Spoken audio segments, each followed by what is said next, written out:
Hi friends, this is Kavitha. Welcome to our channel. ఈరోజు ఈ వీడియోలో ఆగస్ట్ 1, 2024కు సంబంధించిన కరెంట్ అఫైర్స్ క్వశ్చన్స్ చూద్దాం. ఫస్ట్ క్వశ్చన్, ధరణి పోర్టల్ కొత్త పేరు ఏమిటి? Options: A Avadhi, option B Bhumata, option C Bhunidhi, option D Bhavith. Guess the answer.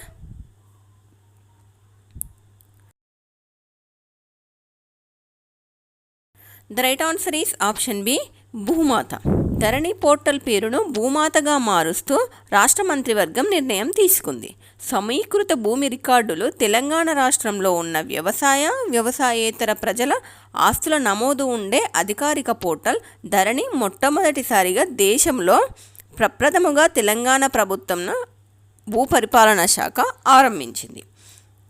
దీని యొక్క ప్రధాన ఉద్దేశం ప్రభుత్వంలో పారదర్శకత, సామర్థ్యాన్ని పెంచడంతో పాటుగా భూమి రిజిస్ట్రేషన్లు, మ్యూటేషన్లు, ఆస్తుల బదిలీలకు జవాబుదారీతనం, సురక్షితమైన ఇబ్బంది లేని ప్రజలకు సేవలను అందించడం ఈ పోర్టల్ యొక్క లక్ష్యం.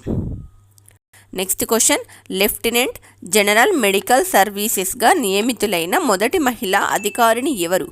ఆప్షన్స్: ఏ మేఘనా Rai, option B Sadhana Saxena Nair, option C Avadhi, option D Megha Bhupathi. Guess the answer.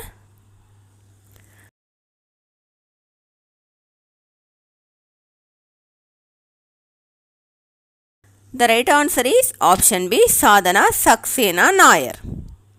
Lieutenant general Sadhana Saxena Nair director general medical services ఆర్మీగా నియమితులయ్యారు. ఈ ప్రతిష్టాత్మక పదవిని నిర్వహించిన మొదటి మహిళగా ఈమె గుర్తింపు పొందింది. ఆమె ఎయిర్ మార్షల్ స్థాయికి పదోన్నతి పొందిన తరువాత డీజీ హాస్పిటల్ సర్వీసెస్ పదవిని నిర్వహించిన మొదటి మహిళా అధికారి. ఆమె ఇండియన్ ఎయిర్ ఫోర్స్లో వెస్టర్న్ ఎయిర్ కమాండ్ మరియు ట్రైనింగ్ కమాండ్ యొక్క మొదటి మహిళా principal medical officer.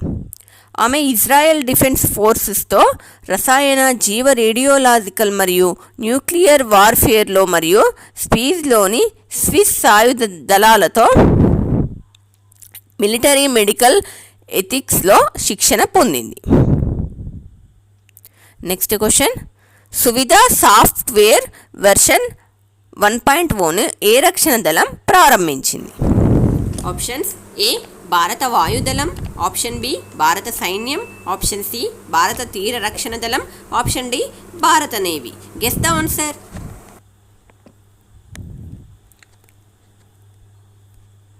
The right answer is option C భారత తీర రక్షణ దళం. దీనికి సంబంధించిన కీ పాయింట్స్ చూద్దాం. ఆంధ్రప్రదేశ్లోని విశాఖపట్నంలో జరిగిన వార్షిక కార్యాచరణ సముద్ర శిక్షణ సదస్సు సందర్భంగా సువిధ సాఫ్ట్వేర్ వెర్షన్ 1.0ని ఇండియన్ కోస్ట్ గార్డ్ ఐసీజీ ప్రారంభించింది. ఈ సాఫ్ట్వేర్ శిక్షణ ప్రోటోకాల్లను మెరుగుపరచడానికి మరియు అన్ని ఐసీజీ ప్లాట్ఫారంలలో స్థిరత్వాన్ని నిర్ధారించడానికి రూపొందించబడింది. ఈ సమావేశంలో వివిధ ఐసీజీ ప్రాంతాల నుండి సీనియర్ అధికారులు చురుకుగా పాల్గొన్నారు. ఇది ఉత్తమ అభ్యాసాలను చర్చించడానికి, అంతర్దృష్టులను పంచుకోవడానికి మరియు డైనమిక్ సముద్ర భద్రత ల్యాండ్స్కేప్ని పరిరక్షించడానికి వ్యూహాలను సమలేఖనం చేయడానికి విలువైన వేదికను కూడా అందించింది. Indian coast gourd rising day ఫిబ్రవరి 1, 2022న జరుపుకుంటారు. ఇండియన్ కోస్ట్ గార్డ్ ప్రపంచంలోనే 4వ అతిపెద్ద కోస్ట్ గార్డ్. దీని నినాదం వయం రక్షమా, అంటే మేము రక్షిస్తాము. నెక్స్ట్ క్వశ్చన్, ఇటీవలే ఏఐఐటి సుందర్ పిచాయ్ను డాక్టర్ ఆఫ్ సైన్స్ అవార్డుతో సత్కరించింది. Options: A IIT Delhi, option B IIT Madras, option C IIT Kharagpur, option D IIT Hyderabad.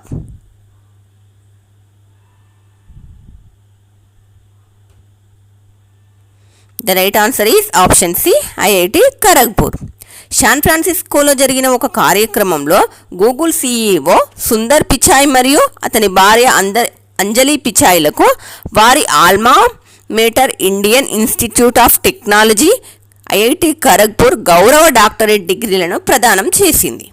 Sundar పిచాయ్ని డాక్టర్ ఆఫ్ సైన్స్ అవార్డుతో సత్కరించగా అతని భార్య అంజలి పిచాయ్ విశిష్ట పూర్వ విద్యార్థి అవార్డుతో సత్కరించారు.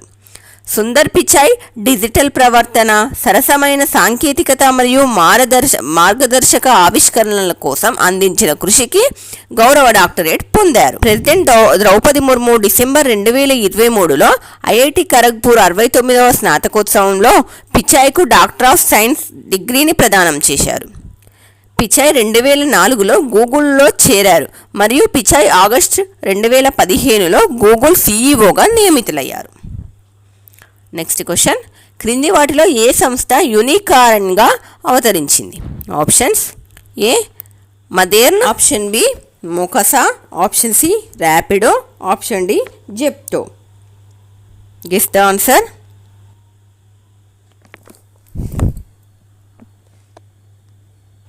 The right answer is option C Rapido. Rapido దాని ప్రస్తుత పెట్టుబడిదారు విసిట్ బ్రిడ్జ్ క్యాపిటల్ నుండి దాని ఇటీవలి సిరీస్ ఈ పెట్టుబడి రౌండ్లోనూ సుమారు 120 మిలియన్ సేకరించిన తర్వాత యూనికార్న్గా మారింది. యూనికార్న్ అంటే 1 బిలియన్ కంటే ఎక్కువ విలువైన ప్రైవేటు యాజమాన్యంలోని స్టార్టప్ మరియు ర్యాపిడా, ఓలా, ఊబర్ మరియు నమ్మా ట్రావెలర్ వంటి ఆటగాళ్లతో గట్టి పోటీని ఇస్తుంది. 2015లో ర్యాపిడో అరవింద్ సంక, పవన్ గంటుపల్లి మరియు రిషికేష్ ఎస్ఆర్ స్థాపించారు. ఫెర్ఫియోస్ మరియు ఓలా వ్యవస్థాపకుడు భవిష్ అగర్వాల్ యొక్క కృత్రిమ ఏఐ తర్వాత ఈ సంవత్సరం యూనికార్న్గా మారిన మూడవ కంపెనీ ర్యాపిడో. 2023లో కేవలం 2 కొత్త యూనికార్న్లు మాత్రమే ఉన్నాయి, జెప్టో మరియు ఇన్క్రెడివెల్త్. నెక్స్ట్ క్వశ్చన్, అయోధ్య రాముడు ఆధారంగా ప్రపంచంలోని మొట్టమొదటి తపాలా స్టాంపును ఏ దేశం విడుదల చేసింది? Options: A Indonesia, option B Mongolia, option C China, option D Laos. Guess the answer.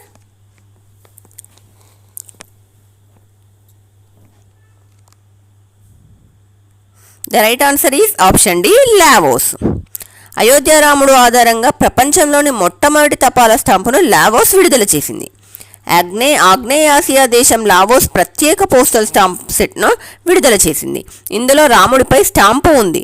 ఇది రామ్లల్లా ఆఫ్ అయోధ్య వర్ణించే ప్రపంచంలోనే మొట్టమొదటి పోస్టల్ స్టాంపు. ఇది లావోస్ విడుదల చేసిన ప్రత్యేక స్మారక స్టాంపులో భాగం. భారతదేశంతో దాని లోతైన నాగరికత సంబంధాలను ప్రతిబింబిస్తుంది. జూలై 27న విదేశాంగ మంత్రి ఎస్ జయశంకర్ మరియు అతని కౌంటర్ సలీంస్కే కొమ్మసిత్ సంయుక్తంగా లావోస్లో దీనిని ప్రారంభించారు. స్టాంప్ సెట్లో 2వ స్టాంపులు ఉన్నాయి. 2వ స్టాంప్ లావోస్ యొక్క పురాతన రాజధాని లుయాంగ్ ప్రభాంగ్ నగరం నుండి బుద్ధుని కలిగి ఉంది. బౌద్ధ మతం యొక్క సంబంధాలు సహస్రాబ్దాలుగా భారతదేశం యొక్క లావోస్లను ఒకదానితో ఒకటి ముడిపెట్టాయి. రామాయణం లావోస్లోని రామ్కియాన్ లేదా ఫ్రాలాక్ అని పిలుస్తారు. భారతదేశంలో వలె లావోస్లో గౌరవించబడుతుంది మరియు శుభ సందర్భాలలో కూడా ఇది ప్రదర్శించబడుతుంది. స్టాంప్ సెట్ యొక్క theme Lao people's democratic republic మరియు భారతదేశం యొక్క భాగస్వామ్య సాంస్కృతిక వారసత్వాన్ని జరుపుకోవడం. ఇక్కడ ఈ క్వశ్చన్లో ఈ స్టాంప్ ఏది ప్రవేశపెట్టింది అనేది ఒకటి క్వశ్చన్ అయితే దానికి సంబంధించిన కీ పాయింట్స్ అన్నీ కూడా ఇంపార్టెంటే. ఏంటి అంటే దీని యొక్క థీమ్ ఏంటి అని కూడా క్వశ్చన్ అడిగే చాయిస్ అయితే ఉంటుంది. నెక్స్ట్ క్వశ్చన్ చూద్దాం. అస్సాం రైఫిల్స్ కొత్త డైరెక్టర్ జనరల్గా ఎవరు బాధ్యతలు స్వీకరించారు? Options: A Vivek Singh, option B Vikas Lakhera, option C PC Nair, option D Akhil Anand. Guess the answer.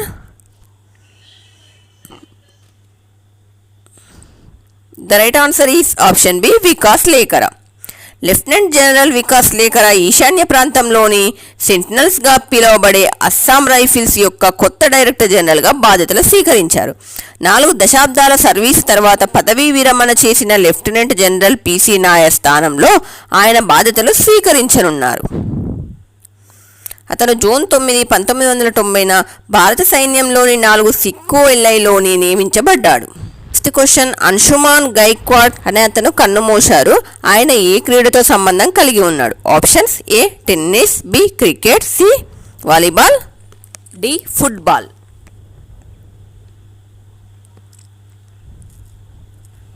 The right answer is option B cricket. అతను ఒక భారత క్రికెటర్ మరియు మాజీ కోచ్ మరియు సెలెక్టర్. 1975 నుండి 1987 వరకు అతను భారతదేశం తరపున 40 టెస్టు మ్యాచ్లు మరియు 15 ODIలు ఆడాడు.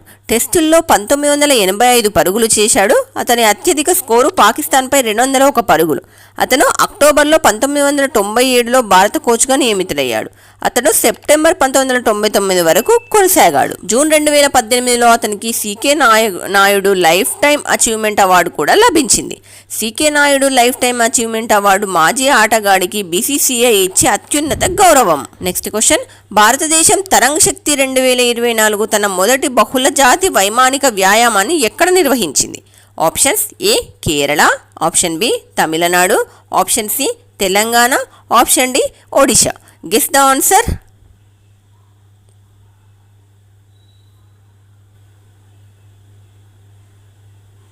The right answer is option B Tamil Nadu. భారతదేశం తరంగ్ శక్తి 2024 తన మొదటి బహుళజాతి వైమానిక వ్యాయామాన్ని నిర్వహిస్తుంది. తమిళనాడులోని సులార్లో వచ్చే నెల 6వ తేదీ నుంచి 2 దశల్లో ఈ కసరత్తు జరగనుంది. దాదాపు 30 దేశాలు ఈ వ్యాయామంలో పాల్గొంటాయి. వాటిలో 10 దేశాలు తమ యుద్ధ విమానాలతో ఈ వ్యాయామంలో పాల్గొంటాయి. ఈ వ్యాయామం భారతదేశ సైనిక శక్తిని ప్రదర్శిస్తుంది మరియు పాల్గొనే సైన్యాలకు పరస్పర చర్యను ప్రోత్సహించడానికి ఒక వేదికను ఇస్తుంది. మొదటి దశ ఆగస్టు 6 నుంచి 14 వరకు తమిళనాడులోని సులార్లో జరగనుంది. రెండవ దశ రాజస్థాన్లోని జోధ్పూర్లో ఆగస్టు 29 నుండి సెప్టెంబర్ 14 వరకు జరుగుతుంది. Next question, WHO global traditional medicine centre కార్యకలాపాలను అమలు చేయడానికి ప్రపంచ ఆరోగ్య సంస్థ ఏ దేశంతో ఒప్పందం కుదుర్చుకుంది? Options: A China, option B భారతదేశం, option C Sri Lanka, option D Indonesia. Guess the answer.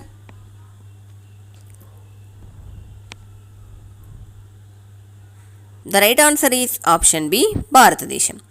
ఆయుష్ మంత్రిత్వ శాఖ, భారత ప్రభుత్వం మరియు ప్రపంచ ఆరోగ్య సంస్థ బుధవారం జెనీవాలోని WHO ప్రధాన కార్యాలయంలో దాతల ఒప్పందంపై సంతకం చేశాయి. గుజరాత్లోని జామ్నగర్లో WHO global traditional medicine centre కార్యకలాపాలను అమలు చేయడానికి ఆర్థిక నిబంధనలను వివరించే ఈ ఒప్పందంపై UN జెనీవాలోని భారతదేశ శాశ్వత ప్రతినిధి అరిందమ్ బాగ్చి మరియు assistant director general doctor Bruce Aylward సంతకం చేశారు. ఈ సహకారం ద్వారా గుజరాత్లోని జామ్నగర్లో WHO global traditional medicine centre కార్యకలాపాలకు మద్దతుగా భారతదేశం 10 సంవత్సరాల కాలంలో $85 మిలియన్ విరాళంగా అందిస్తుంది. నెక్స్ట్ క్వశ్చన్, ప్యారిస్ ఒలింపిక్స్ 2024 పురుషుల 50 మీటర్ల రైఫిల్ 3P ఈవెంట్లో స్వప్నిల్ కుస్లే ఏ పథకాన్ని గెలుచుకున్నాడు?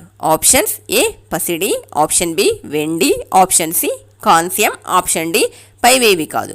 Guess the answer. The right answer is option C కాంస్యం. ప్యారిస్ ఒలింపిక్స్ 2024లో పురుషుల 50 మీటర్ల రైఫిల్ 3P ఈవెంట్లో భారత షూటర్ స్వప్నిల్ కుసాలే కాంస్య పథకాన్ని గెలుచుకున్నాడు. 50 మీటర్ల రైఫిల్ 3 పొజిషన్ పురుషుల ఫైనల్లో కుసాలే మొత్తం 451.4 స్కోరుతో 3వ స్థానంలో నిలిచి భారత్కు 3వ పథకాన్ని అందించాడు. దీంతో భారత్ 3 పథకాలు సాధించింది. నెక్స్ట్ క్వశ్చన్, రోహన్ బోపన్న ఏ టోర్నమెంట్లో భారతదేశానికి ప్రాతినిధ్యం వహించిన తర్వాత భారత టెన్నిస్ నుండి రిటైర్మెంట్ ప్రకటించారు?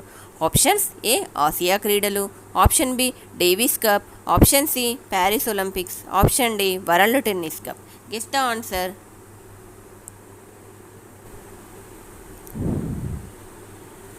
The right answer is option D World Tennis Cup. భారత దిగ్గజ టెన్నిస్ ఆటగాడు రోహన్ బోపన్న ఇటీవల టెన్నిస్కు రిటైర్మెంట్ ప్రకటించారు. ప్యారిస్ 2024 ఒలింపిక్స్ నుండి నిష్క్రమించిన తర్వాత అతను ఈ విషయాన్ని ప్రకటించారు.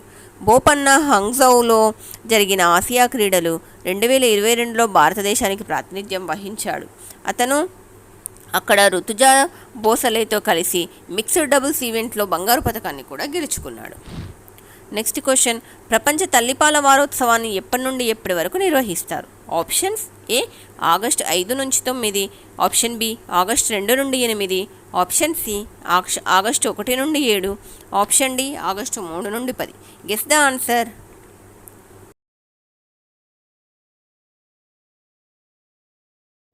The right answer is option C August 1 నుండి 7. ప్రతి సంవత్సరం 120కి పైగా దేశాల్లో ఆగస్టు 1వ తేదీ నుంచి 7వ తేదీ వరకు ప్రపంచ తల్లిపాల వారోత్సవాన్ని జరుపుకుంటారు. ఇది తల్లి మరియు బిడ్డ ఇద్దరికీ తల్లిపాలు ఇవ్వడం వల్ల కలిగే ప్రయోజనాలను ప్రోత్సహించడానికి జరుపుతారు. ప్రపంచ బ్రెస్ట్ ఫీడింగ్ వీక్ 2024 యొక్క థీమ్ ఏంటంటే అంతరం మూసివేయడం, అనగా అందరికీ తల్లిపాలను అందించడం. ప్రపంచ బ్రెస్ట్ ఫీడింగ్ వీక్ 1992లో ప్రారంభించబడింది. ఇన్నోసెంటీ డిక్లరేషన్ను ప్రపంచ బ్రెస్ట్ ఫీడింగ్ వీక్ గౌరవిస్తుంది. ఈ ప్రకటన ఆగస్టు 1990లో సంతకం చేయబడింది. 2018లో వరల్డ్ హెల్త్ అసెంబ్లీ యొక్క తీర్మానం ప్రపంచ బ్రెస్ట్ ఫీడింగ్ వీక్ను ఒక ముఖ్యమైన తల్లిపాలు ఇవ్వడానికి ప్రోత్సహించే వ్యూహంగా ఆమోదించింది. తల్లిపాలల్లో కొలెస్ట్రాల్ ఉంటుంది. ఈ కొలెస్ట్రాల్ నవజాత శిశువులకు మరియు పిల్లలకి అనారోగ్యం నుంచి రక్షిస్తుంది, వారి రోగనిరోధక శక్తిని పెంచుతుంది. తల్లులలో రొమ్ము మరియు అండాశయ క్యాన్సర్ యొక్క ప్రమాదాన్ని కూడా ఇది తగ్గిస్తుంది. తల్లిపాలు శిశువుకు మొదటి టీకాగా కూడా ఉపయోగపడుతుంది. ఫ్రెండ్స్, మీకు ఈ వీడియో ఎలా అనిపించిందో కింద కామెంట్ బాక్స్లో కామెంట్ చేయండి. వీడియో నచ్చితే వీడియోని లైక్ చేయండి, మీ ఫ్రెండ్స్కి కూడా షేర్ చేయండి. మరిన్ని ఇలాంటి వీడియోస్ కోసం మన ఛానల్ని సబ్స్క్రైబ్ చేయండి. Thanks for watching.